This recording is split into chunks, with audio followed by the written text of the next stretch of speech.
नमस्कार, मी दिलीप रामदास पाटील, कृषी भूषण सेंद्रिय शेती पुरस्कृत महाशासन कृषी भाग वडणे तालुका जिल्हा धुळे.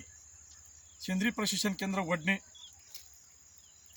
याद्वारे जैविक समृद्धी मिशनमध्ये आपलं सहर्ष स्वागत आहे.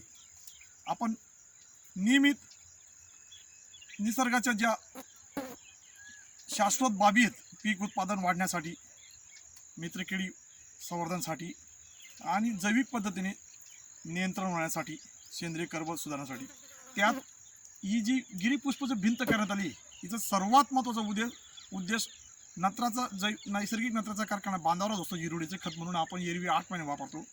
पण याचं निरीक्षण करायला गेलं की आत्ता फेब्रुवारीच्या दुसऱ्या 15 ते होळीपर्यंत याला फुल असतं आणि या फुलाचा उपयोग नैसर्गिक पद्धतीने उंदीर नियंत्रणासाठी होतो.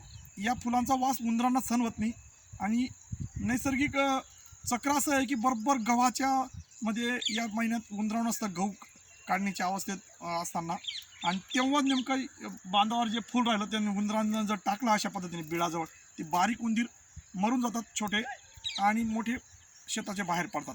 म्हणून उंदीरांना हे नैसर्गिक पद्धतीने नियंत्रण होतं. याचे 3-4 फायदे दिसून आले. मुख्य फायदा आपल्याला जमिनीत गाडल्यानंतर नत्र स्थिर होतं.